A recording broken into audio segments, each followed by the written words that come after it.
வணக்கங்க. இன்றைக்கி நல்ல ஒரு சாஃப்டான ரவா உப்புமா எப்படி செய்கிறது அப்படின்னு பார்க்கலாம்.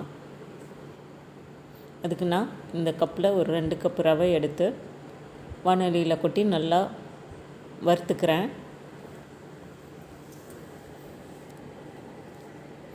வறுபட்டுருச்சு. இப்போ அதை ஒரு பாத்திரத்தில் ட்ரான்ஸ்ஃபர் பண்ணிடலாம்.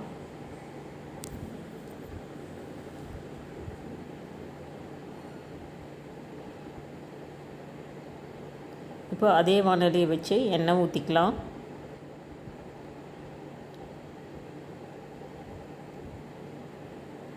கொஞ்சம் நெய் சேர்த்துக்கலாம். அப்போ தான் நல்லா வாசனையாகவும் நல்லா சாப்பிடும்போது ரொம்ப ஒரு மாதிரி நல்லாயிருக்கும். அப்புறம் கடுகு, உளுத்தம்பருப்பு, கடலைப்பருப்பு இதெல்லாம் போட்டு தாளிச்சிக்கலாம்.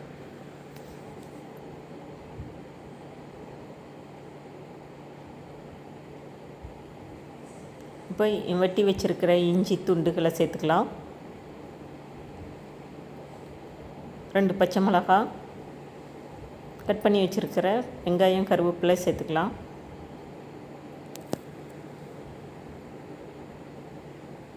நல்லா வதங்கட்டும்.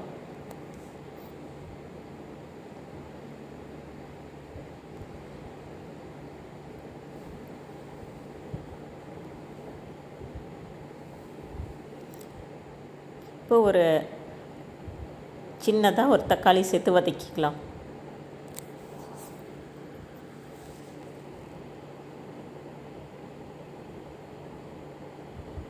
பார்த்திங்கன்னா நல்லா வதங்கிருச்சு. இப்போ நம்ம எதில் ரவை எடுத்தோமோ அதில் 4 கப் தண்ணி ஊற்றிக்கலாம்.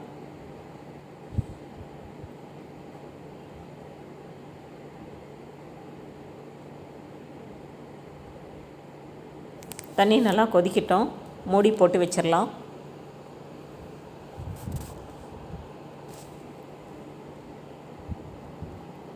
பாருங்கள், நல்லா கொதித்து வந்துருச்சு.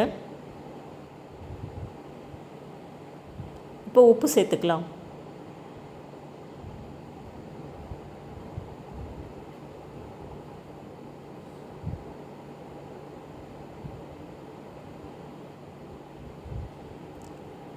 உப்பு கரைஞ்சதுக்கப்புறம் நம்ம வறுத்து வச்சுருக்கிற ரவையை கொஞ்சம் கொஞ்சமாக கொட்டி கட்டி இல்லாமல் கிளறலாம்.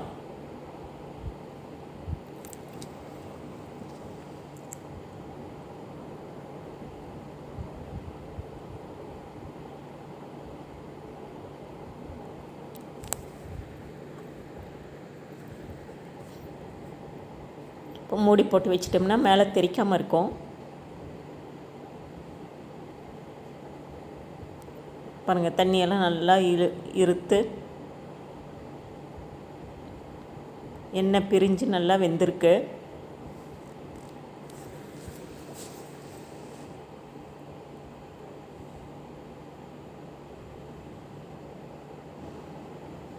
நல்லா ஒரு கிளறி விட்டுக்கலாம்.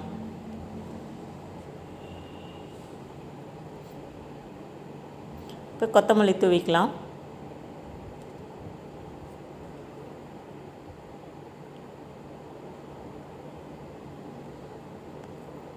அடுப்பு ஆஃப் பண்ணிடலாங்க. இப்போ ஒரு வானொலி அடுப்பில் வச்சு கொஞ்சமாக நெய் சேர்த்துக்கலாம்.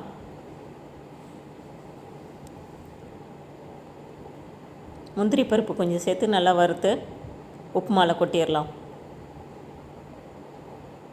கடைசியாக இப்படி சேர்க்கும்போது நல்லா வாசனையாகவும் நல்லா டேஸ்ட்டாகவும் இருக்குங்க. அதுக்காக தான்.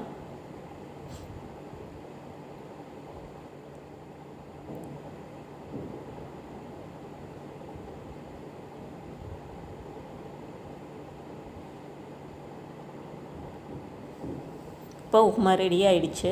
இந்த வீடியோ பிடிச்சிருந்ததுன்னா லைக் பண்ணுங்கள், ஷேர் பண்ணுங்கள், சப்ஸ்கிரைப் பண்ணுங்கள். நீங்களும் இப்படி செஞ்சு பாருங்கள். எத்தனை பேருக்கு உப்புமா பிடிக்கும் அப்படின்னு கமெண்ட் பண்ணுங்கள்.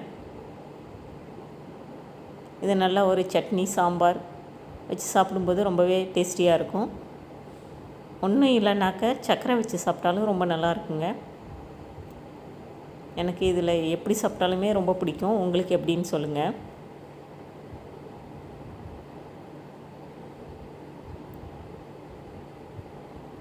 Thank you.